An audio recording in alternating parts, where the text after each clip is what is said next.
Today's Dota video is made possible because of rate. Now, before you go judging me, builds for 7.35D. These are 8 builds that I think are really powerful in the current meta, and let's get into it. Alright, so the first build of the video is a stolen build. I didn't come up with this one. I didn't see it through pubs. I saw it through a pro game, and it was Thompson. So he actually also has picked it in pubs recently. He's played 5 games and won 4 of them. Pretty good. And what he does is he plays mid bounty hunter. Yeah, you heard that right, mid bounty hunter.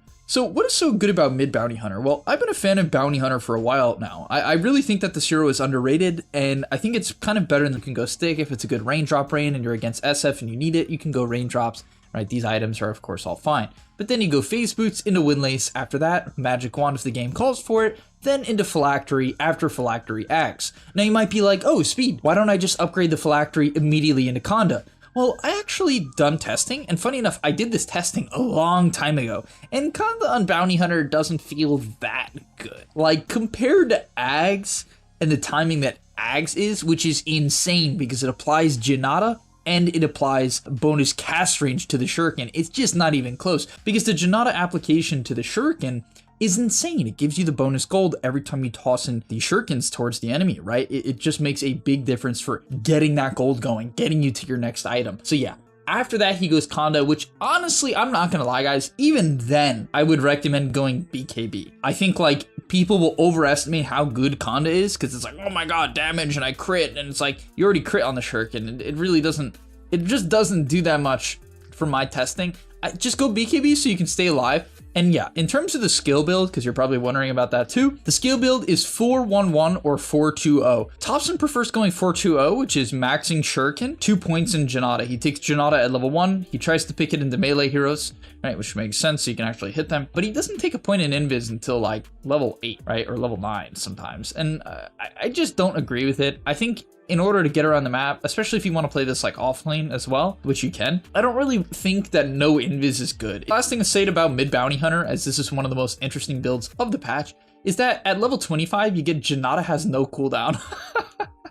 It is really funny. It's like really funny because you just start beating people with, because you can scale, right? You can just buy a ton of right click items like Abyssal, AC, Sanjanyasha, right? And you can just have no cooldown on Janata. You just run up to someone, you just steal all their gold if they have a bunch of unsafe gold or unreliable gold, and you do a ton of bonus damage. It's really nuts. Okay, the next build is a lot more simple, so I'll slow it down for you guys, and it's Lycan. Lycan just received a lot of buffs for this patch. I think offlane Lycan is going to be a staple of the meta. Funny enough, I think it's better in pubs than it is in pro games from what I've seen, but yeah, Lycan, why is he so good right now? Well, it's mainly the changes to the hero in general over the last few patches, but also in the most recent patch, which is what we'll focus on, is Helm of the Dominator changes. If you don't know what they did is that now when you dominate a creep with the Helm of the Dominator, you get the gold. And this might not seem like a big deal. You might be like, it's like 60 gold every so often, like in already flash farms, but it adds up, right? And it adds up quick, especially considering, you know, a lot of the time your creep is dying and you just need to take over a new creep, or you just happen to not get the creep you want and you want to go take over a new one. It's like, okay, boom, I get an extra 60 gold that I just wouldn't have gotten in the past, and it's gonna get you to that Helm Dom 2 faster, that drums, that AC,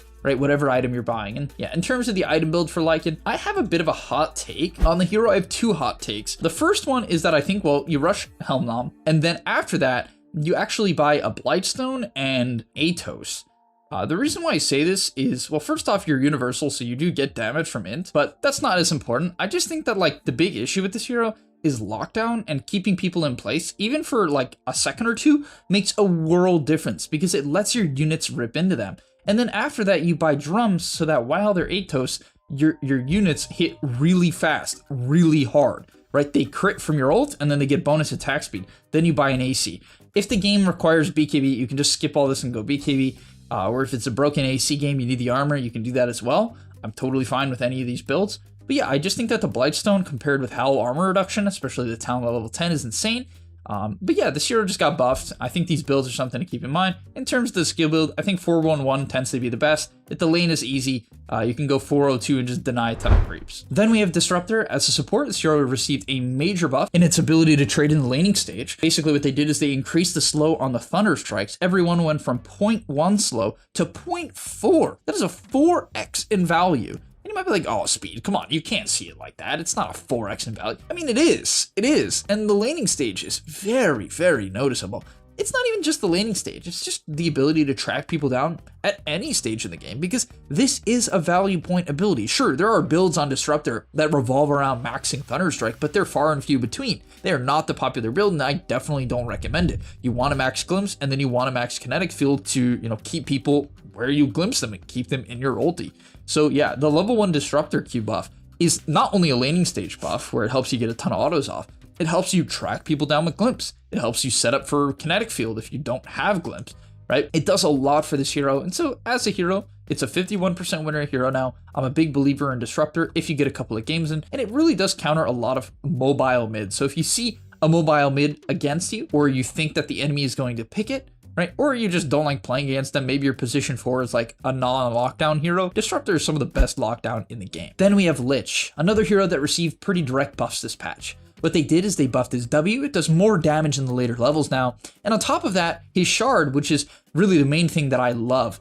Unfortunately, it's like CM shard, right? I just love rushing the shard on this hero, but they nerfed CM shard, rest in peace. What you can do now is you can throw your ultimate, your Chain Frost, at the ice spire. So if you don't know what Lich shard is, you put down this spire, this like block of ice, right? You put it down, and then it slows first off, and then it bounces the Chain Frost. So if someone is isolated, you can actually kill them. Previously, if someone is isolated, Lich basically can do nothing to you besides stun you for a little bit, which is good, but you can't do much and you'll probably die to the person. But now if Lich is getting gone on, or if he finds someone off on their lonesome, he can drop the Ice Spire and ulti. And they just changed it where you can now ulti off the Ice Spire. So let's say someone's running away, right? You can drop the Ice Spire and then you can throw your Chain Frost and it'll actually catch up to them.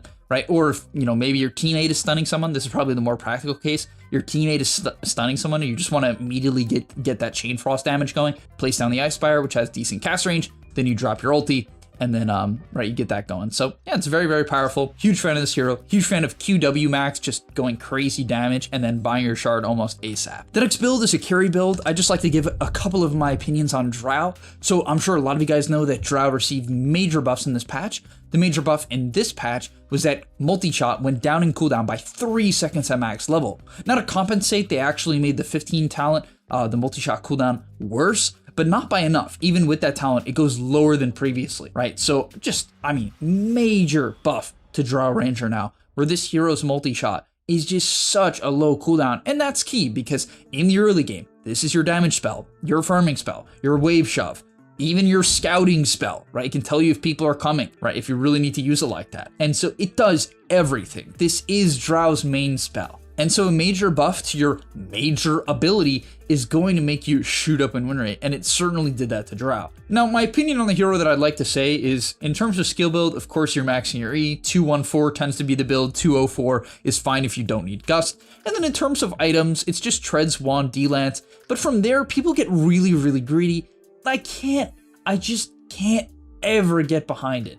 Like, every time I see these Dragonlance Ag Shadowblade builds, I just want to go insane. Now, honestly, with the Shadowblade buffs, I think Dragonlance Shadowblade is somewhat justifiable. Like, I really like Dragonlance Shadowblade Pike or Dragonlance Pike Shadowblade, due to the fact that Shadowblade just has such a long acting now, you can really use it to get around that fight, right? You can stay in the Shadowblade longer using that bonus 20% movement speed. And that's huge on ranged heroes that tend to be very, very slow. So huge fan of Shadowblade Drow, but like I'll see people just go literally Dragonlance Yasha Ags. They have no defensive capabilities. It's not like they can use the invis and get off a good gust and a multi-shot and like start the fight like that. They just have to pray their team goes in first and hope the enemy team never finds them, right? And I just don't like those builds. So in terms of Drow, Pike, Shadowblade, Butterfly, that is the angle I really suggest going. After that, you can go Manta, got nerfed. You can also go Sanjin Yasha if they have a lot of stuns. And then, of course, prioritize your shard. They giga buff this hero shard. I still don't think people realize how broken Drow shard is. Not only does it put you on a high ground that can make people lose vision of you, it also makes you keep your ulti when people are in melee range of you. Right? So previously, if someone was on top of you and you're playing Drow, you would lose your ulti, right? And you just wouldn't marksmanship proc. And then you just don't do any damage. Now with the shard, that just goes away if you're on top of the glacier. So if a Morphling goes on you, you just completely out man-fight him. And people just won't buy it. I'm like, I can't believe people don't buy this shard. So buy it third or fourth item every single game. Then we got Bristleback. Literally just gonna skim over this hero because I've talked about it a billion times on this channel. I just think that the Bloodstone Rush on this hero is insanely good. I've been thinking about whether or not the Bloodstone Rush or the Axe Rush is the way to go. Been going back and forth. I think honestly Bloodstone is the way to go. I'm still debating it, still doing research, still testing, but Bloodstone Bristleback, you just disassemble Vanguard, so you rush Vanguard, you disassemble the Vanguard into Bloodstone, then you buy your shard. After that, you go Kaya Sanj or Eternal Shroud, and you're just a complete nuisance in the front line. Your hero is just so obnoxious. Of course, this is all with Mana Boots, right? So you go Mana Boots, then Vanguard, then Bloodstone, and then you go Kaya Sanj or Eternal Shroud. On top of that, please buy the shard, guys. The shard is crucial to this hero, crucial, and it's crucial to making Bloodstone better as it applies your goo and it applies a cool stack, making your next quills much more effective because they've lost armor. All right, now for the final two builds of the video, I got some really wonky stuff here, so hear me out. The first one is what I like to call the Peter. I have a coaching student, a friend of mine named Peter, and he goes the stupidest items, but sometimes they cook. Sometimes they cook. And this one, I'm a little hesitant. I'm gonna make some adaptations to the build that he goes, but it cooks a little bit. All right, so Underlord received a major buff this patch. His E, instead of giving you 2 damage per creep, gives you 3. And that adds up quick. After a creep wave, you're getting 4 extra damage. It makes a big difference, right? So that's the first thing I'd like to say. The second one is that this hero's Ags now increases the radius, if you buy it, it increases the radius of Pit of Malice, right? Your W, by 100. And if you have Bloodstone, it increases the radius by 75, right? So if you have Bloodstone and an axe, your Pit of Malice is like half the screen. It's really funny. It's really, really funny. And then if you have an axe, when you use Portal, it creates another Pit of Malice. So you can have these 2 giga Pit of Malices. And so what he does is he goes like Ags, Bloodstone. But the thing is, his first item will be kind of something I don't like an Echo Saber. Or literally like rushing the Bloodstone, and I'm just not a fan of this angle. I think it's just not useful enough. So what I recommend is going Atos, like kind of sticking to the standard route. Atos, I like Atos in a Blade Mail because Atos gives you a lot of HP. Blade Mail allows you to just run in, right? You're gonna click Pit of Malice, you're gonna Atos them. The Atos sets up for the second root of Pit of Malice. Then you click Blade Mail. Now, once you have Blade Mail, you buy a Bloodstone, you have a lot of spell lifesteal, it increases the AoE of your Pit of Malice and your Q, right? Your Firestorm. You're very tanky.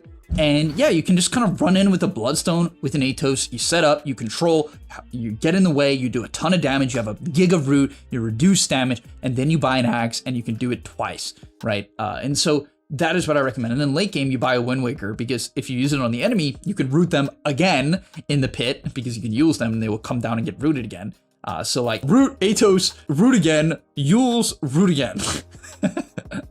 And then you can Ags as well if you want, or ulti.